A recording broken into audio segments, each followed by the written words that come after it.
Time now for sports on 104.7 The Cave. Here's Ned Reynolds.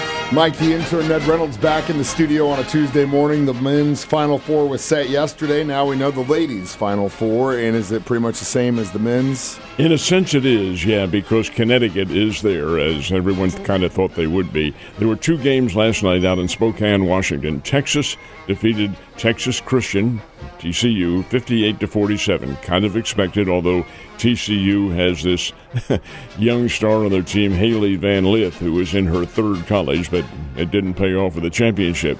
Connecticut played Southern Cal last night. Now, Southern Cal's great player, Juju Watkins, suffered a knee injury last week, as a matter of fact, in the playoffs, and she's out not only for the rest of this season, but maybe for next season as well. Would that have made a difference? Yeah, probably. The score might have been closer.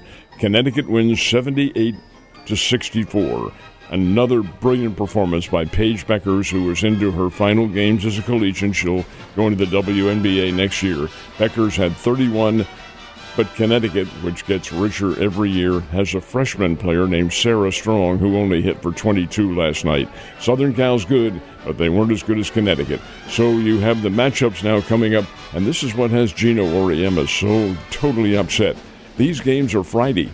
Here his team plays on Monday in Washington, the state of Washington, Spokane. They fly back to Connecticut today, rest a little bit, maybe have a practice session on Wednesday, then fly down to Florida and get set to play again on Friday night. That is, for a collegiate, that's pretty tough. Anyway, he's upset. It's all based on TV because the men get the primary TV spots. Anyway, it will be Texas against South Carolina, the reigning national champs, and Connecticut against UCLA. They will be the semifinals on Friday, and the winners will play Sunday night for the national championship.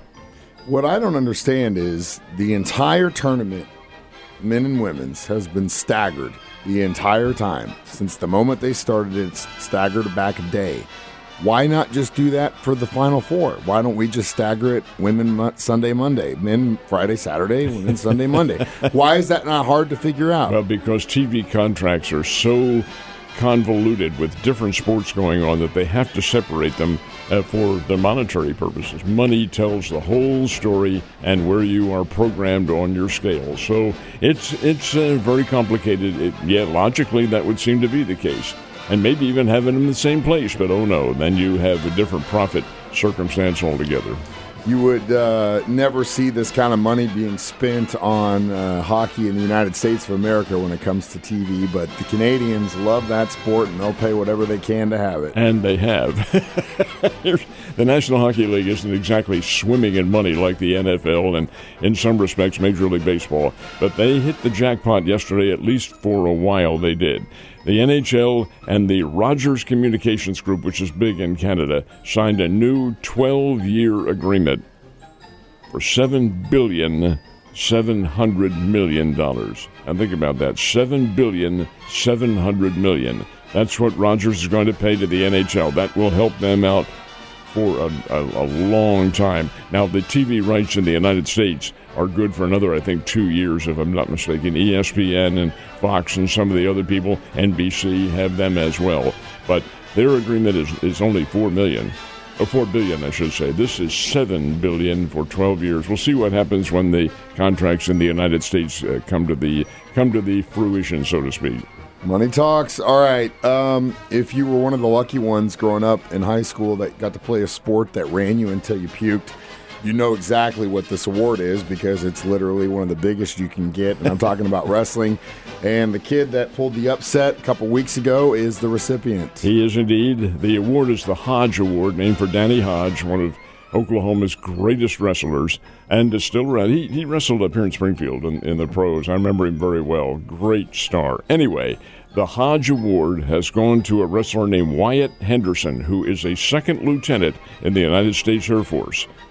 Oh, wait a minute. If he's a second lieutenant and an officer, what's he doing wrestling in college?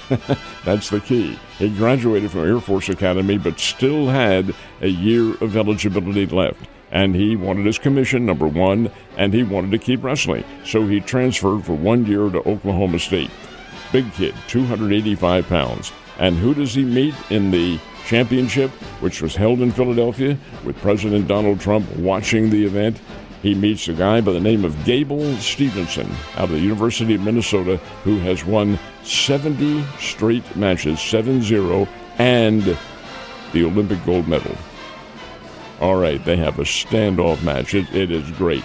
Somehow, on a fall, in the final few seconds of fall or takedown, I should say, you get 2 points, and this kid, Henderson, who's 285 pounds, was able to beat his buddy, so to speak, Gable Stevenson, beat him on points and wins the championship and wins the Wrestler of the Year award. It's a magical story, it is, but it also represents what's really good about athletics. Not only is Buddy an Olympian who won gold. Yes, right. I mean, put him on his back, man. Crazy. And how tough that is to do. If you don't know, you don't know. By the way, last time I tried to pull a prank on Ned, he almost gave me a black eye, so we're not doing that again. Those days are over. I know. All right, so if you're going to say anything about the Kansas City Royals, it's they are not afraid of offense. They have plenty of it, and the Milwaukee Brewers have to be wondering about their pitchers. Where are these guys? The Brewers go to New York to open up the season with the Yankees and get hammered in every game, including 20-9 in their opener, in which they gave up 9 home runs. And the bashing continued right through Sunday. So they have their home opener yesterday in Milwaukee. Oh, gosh, big ceremonies, big crowd. They honor the late Bob Uecker there and all that. Royals beat them 11-1. What on earth is going on? Where are the pitchers? Well, the Royals don't care about that. They carry the bats. And Jonathan India, who the Royals got from the Cincinnati Reds over the winter, went 3 for 5 with 2 RBIs, and Chris Bubich, who got the win in this one, was dominant on the hill. So a very nice win for Kansas City. Now, as far as the Cardinals are concerned, you're not going to win every game, folks. It's just a given. You will not win every game in Major League Baseball, but you do not want to lose games like the Cardinals did last night. Cardinals are playing the Los Angeles Angels. Cardinals get a 3-0 lead, give it up very incrementally, 1 run here, 1 run there, 1 run again, and it's 3-3 going into the 10th inning. Now get this, the Angels win the game 5-4, 5 runs on 4 hits, and they got no hits in the 10th inning and scored the winning runs. How does that happen? Folks, it is baseball. That's the place hitting, sacrifice flies. The Angels had 3 sacrifice flies, 2 of them hit by Big Mike Trout. It happens, and the Cardinals couldn't respond. It was a 5-4 win for Los Angeles Angels. They will play again tonight up in St. Louis. If you are a fan of baseball and you've got nothing going on tonight, I would strongly suggest you get your ass over to Hammons Field and support our Missouri State Bears as they are taking on the Cowboys. Yeah, the Springfield Cardinals are opening up there later this week, I hope, anyway, with the weather coming in. But the Cardinals will open on Friday night. In the meantime, the Bears are playing tonight, as Mike just mentioned. And who are they playing? One of the perennial national powers in all of baseball. Maybe not the best team this year. Arkansas was number 2, and the Bears beat them. This is Oklahoma State coming in, coached by Matt Holliday's brother, Josh Holliday. They have a very good program, folks. In fact, the kid from Springfield Glendale, a senior over there, is going to go to Oklahoma State and play for them next year. He's that good a player.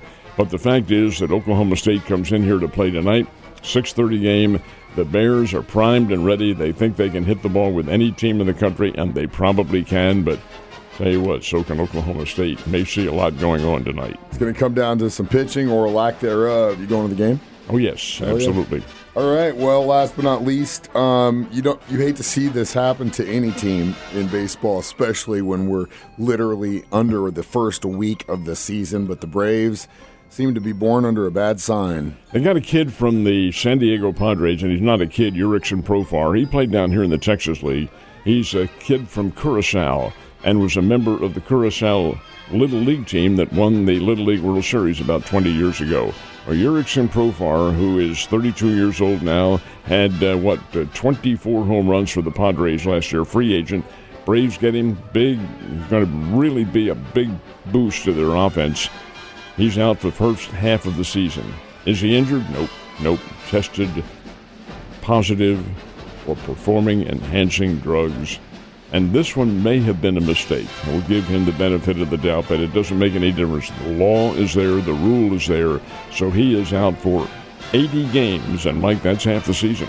So he'll be returning, but where will the Braves be? They have a lot of other injuries on their ball club, legitimate injuries, and Acuna being one of them. But the fact is that here they're missing a big piece of their offense, and boy, that's going to hurt them for the first half season. Oh, yeah, it's going to hurt big time. We'll see what happens with that situation. I'm sure there's going to be appeals. Ned, you have a great day, and try not to get fooled